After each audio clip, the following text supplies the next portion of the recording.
Martin. Hi, how are you? Your first league game in charge, and it's a bit of a baptism of fire. 2 points between you and West Ham, either side of the relegation zone. Can you sum up just how crucial it is for Southampton? Well, it's a key game, clearly, for both sides. And I think situation we found ourselves and West Ham as well. Clearly, if at this period of the season, late in the day at the business end, you've got to try and, if you've got the opportunity to affect teams that are close to you in the league, then clearly you can damage their prospects and enhance your own. So that's our intention. We have to be there going into the game with a positive mindset. I think we've benefited obviously from a good result and performance against Wigan, and I think it's really important that we gain some momentum, and if we can build on that. Certainly the second half performance against Wigan, where we were much improved, if we can use that momentum from that game leading into the Premier League, then obviously that's going to help us. It's not going to be easy. West Ham obviously have their own problems to deal with, it seems, in their home games. So we've just got to take the opportunity, if it presents itself, to be able to exert pressure on them and maybe affect the atmosphere in the ground, like what it seemed to have occurred against Burnley, that had a detrimental effect on the team. So that's within our ability to do that ourselves. So we just got to try and be positive. As always, try and get on the score sheet first. That's really important in the Premier League. It's really of huge significance to whichever team scores first. You alluded to the atmosphere at the London Stadium. How much of a factor do you think that will be, and do you feel perhaps you can capitalise on it?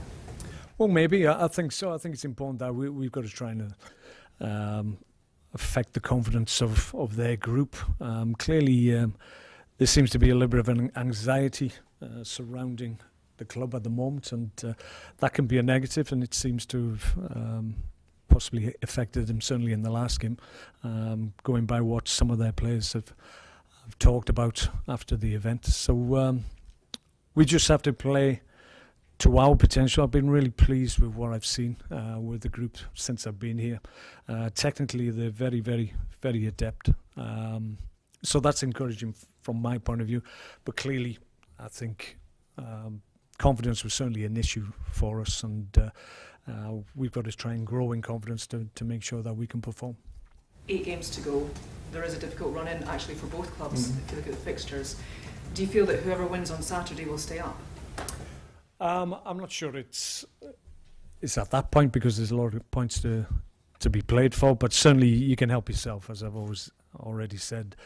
You've got to be able to be in a position to affect the teams around you. Sometimes if the fixtures are against you, then it's very difficult to affect teams if they're slightly ahead in the league. So we've got an opportunity to clearly move up the table as a consequence of winning against the team around us, and that's what we've got to do. We've got tough games. We haven't got that many home games either, so a lot of our work will have to be done on the road. Last time the two sides met, Charlie Austin scored the winner. How has he been at training this week, and will he be available? We're hopeful. I think he's very keen to be involved. We've got to be mindful. Obviously, he's been out for quite some time, and it was quite a significant injury. And the medical staff here, I sat in on a review of Charlie's injury this week, just to get a better understanding of what he needs when he comes back, and how we manage it moving forward. And it was a significant injury, so he's done exceptionally well to get back as quickly as he has done. But clearly, he's a goal scorer, and one of our problems this year has been our ability to score consistently in games. And when Charlie had a run in the side, his record was there for everybody to see. He's a natural goal scorer. He's instinctive. He gets shots off. He tests keepers. So if we can welcome him back for this key period, then that's clearly going to help us. You've had a bit of time with the squad because of the international break. How's it been going? How have you been settling in, and how have things changed at the club? Well, I said when I was appointed that the difference from when I was a player here in terms of what's available to the players to be able to prepare and be ready for games, it's chalk and cheese. It's moved on tenfold from what was available when I was a player. But it's a good club. There's some exceptional people here, good players as well, more importantly, and we've got the tools to do the job. We just got to get out there and make sure that we do it. Just finally, a bit random, will you be watching the Anthony Joshua Parker fight, and who do you think might win? I may well do. I see how the afternoon's events go, whether or not I'm open to watching it. But he's a big guy, Anthony. I've met him, and he's actually in the flesh. He's even bigger than he seems on the TV. So you won't want to be on the end of any of his punches. So good luck to the other fella. Thanks, John. Mark, on Charlie, just how big a player do you think he will be for you in the run-in, assuming you can get him fit and healthy? Well, just by the point I've already made, he's a natural goal scorer, and he has this ability. Sometimes it seems that players are like a magnet to the ball, and when the ball gets played in the box, invariably natural goal scorers seem to be on the end of things, and he's certainly in that type of player. He's got clearly an understanding in terms of where he needs to be in his movement in relation to players when the ball is coming into the box, and when he does get opportunities to strike the ball, invariably it's clean strikes with power and pace, and obviously that will always test goalkeepers. So we need to get him on the pitch. He's done some good work, and we're pleased where he is. But clearly, if he's not available this weekend, then we'd like to think he'll be certainly available for the following games. He's very, very close. We're very pleased with where he is, and I think Charlie himself, more importantly, is pleased and assured in his own mind that he's ready to go. Made some very positive changes for Wigan, the selection and the formation that you played. Is that the way that you see the team going forward, or was it just for that game? I think circumstances sometimes dictate which way you go. Clearly, we're up against a team from a lower level. Now we're going up against a very good Premier League team, albeit they're having their struggles, as we've mentioned. So I'm not rigid in terms of formations or which way we go. I'd like to think that I have that flexibility in terms of my outlook in terms of tactically, and as the game progresses, I think you've got to have that flexibility. Players have to be able to obviously change if they have to, or if I demand of them. They have to have that understanding of tactics and what we're trying to achieve if we do make changes. And I sense this is a very intelligent group in terms of that. They take on information really, really well. That's been my experience up to this point. Clearly, the weekend will test that, so I'll see if that's true. But as I already said, they're a good group, very receptive group. Their application's been first rate, I have to say. So all those things considered, then we're in decent shape leading into the game. But clearly, it's not about doing it on the training ground. You need to produce and execute at weekends. How about your other injuries? Ryan Bertram came back from England duty, and Stephen Davis has been out for a while before you arrived. Yes, they both should be okay. Ryan's was more precautionary. In fairness, he's had a little bit of a problem with tightness in his hamstrings right through the season, by all accounts. So it was more about getting him the work that he needs on a daily basis leading into games. I mean, probably.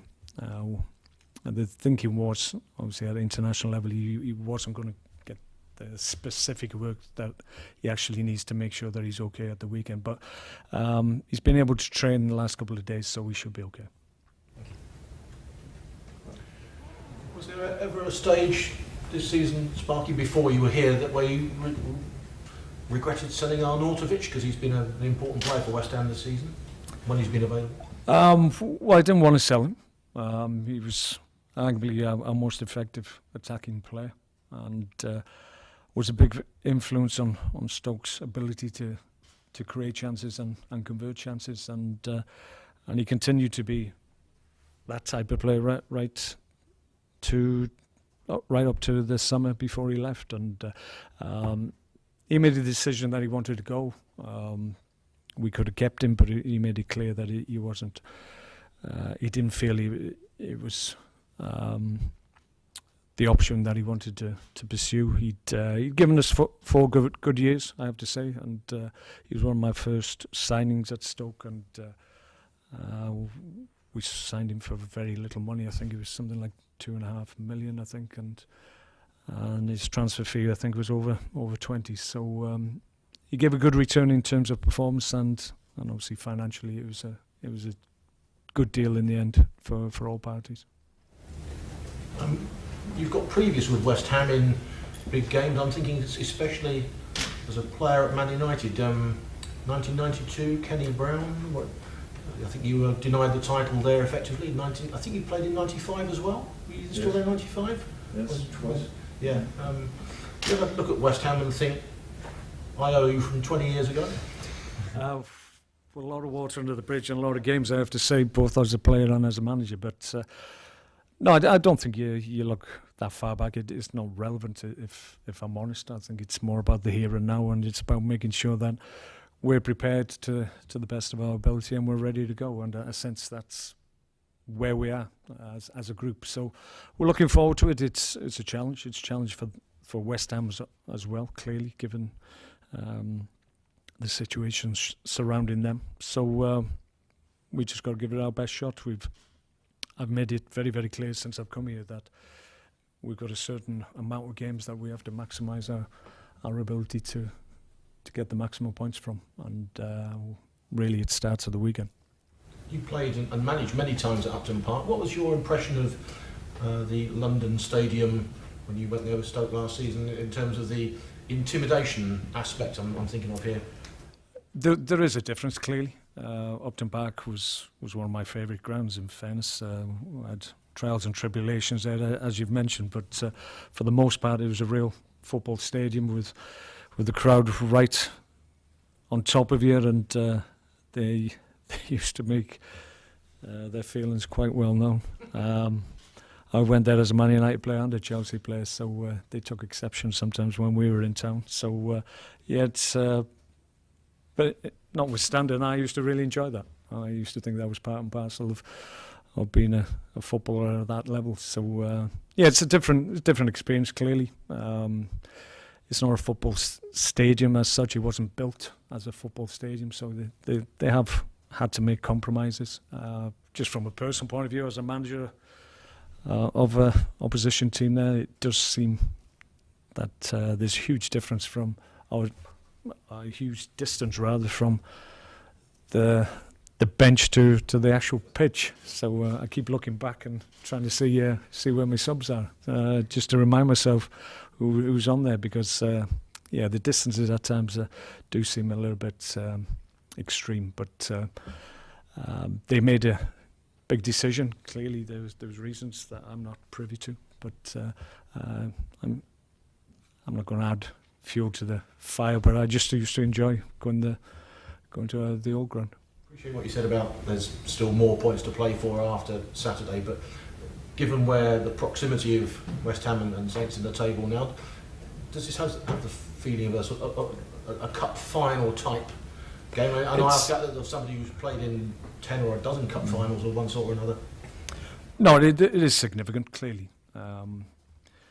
We've got games against teams at the top end of the table, which you look at, and you look at those fixtures in isolation, and they are difficult, but they're no more difficult than this one. West Ham away is always a difficult fixture. When you look at the calendar before season starts, you always look at that and think, well, that's not an easy game to negotiate. It's, I think, for the most part, I think it's the team that's confident in what they're doing and the team that's able to hold their nerve. And if we're able to do that, then we'll affect them adversely, hopefully. 99, you were here as a player, and Saints defied the odds or got out of jail. Was that the Marianne Pahar's season? Yeah. I think. Yeah. Mm-hmm. Do you have any? I appreciate it's almost 20 years water under the bridge since then, but do you sort of look back to that and think, let's do it again? Yeah. I think obviously, yes. I don't look back too often. Sometimes it's not relevant, but I think you're right to mention that. I think it was something like 8. I think we had 8 games to go, something like that. And I think we drew 2 or 3 and won 5 or something like that. So it was viewed as the great escape then. I think it still is. So I don't think too many people at the time gives much chance of getting out of the situation we found ourselves in. Maybe people don't feel that we have one of the strongest opportunities to get out, but we'll have something to say then, and we still obviously got the games themselves to answer any suggestion that we're likely to go down. I mean, just as Mike's alluded to there, in your playing days, you were probably more used to going into the run-in, fighting for titles than fighting at the other end of the table. How would you compare the two pressures? They're different, clearly. I think there's similar emotions, but they're in different quantities. Clearly, I think anxiety plays a bigger part if you're at the wrong end of the table, and that can sap confidence not only of you as a player or you as a group, but clearly that anxiety filters to the crowd, and that can be a negative. And you've got to be able to obviously keep the crowd with you, bring the crowd along with you, because they can help, clearly. And if everybody is positive and pushing in the right direction, then you've got a real chance. And just going back to what was earlier mentioned, that was my abiding memory of the time when we were in trouble during my time here. It was that everybody stuck together. The crowd got behind us and got us over the line. And we're going to need their help again. I think it could be a strange atmosphere. When you mentioned the crowd there, we're expecting a negativity from the stands if West Ham don't start well. How big a part? Well, maybe, but the reverse of that is true as well. I mean, if they start well and get their noses in front, then it will be more difficult for us, I would suggest. So it's about making sure that we get our part done. We don't want to encourage West Ham, because when they're in full flow, given the players they got, they're a very difficult team to overcome. So we've got to try and make sure that doesn't happen. Another great escape, albeit in a management guise. Where would that rank in terms of achievements over the course of your career? Yeah, it's not easy, but it's a challenge. I've come here to try and help. Clearly, it's a club I know, and I've had experience here as a player, and I enjoyed it. And we went through difficult times and good times, but this one is more challenging. But it's about doing our best. That includes myself and my staff, and we'll give it our best shot to make sure that we remain a Premier League team and hopefully win the FA Cup. You mentioned the anxiety, the pressure that can get to the crowd and also to the players.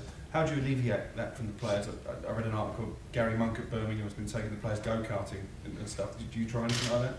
Take their minds? I think you look at all avenues. If you think it'll have a positive impact, then I'm open to any suggestion. I've done it in the past, and sometimes it can work, other times it doesn't. But I think the one thing that really brings people together is good performances, good results during this difficult time. So I think that's more our focus than maybe going on jollies left, right and centre.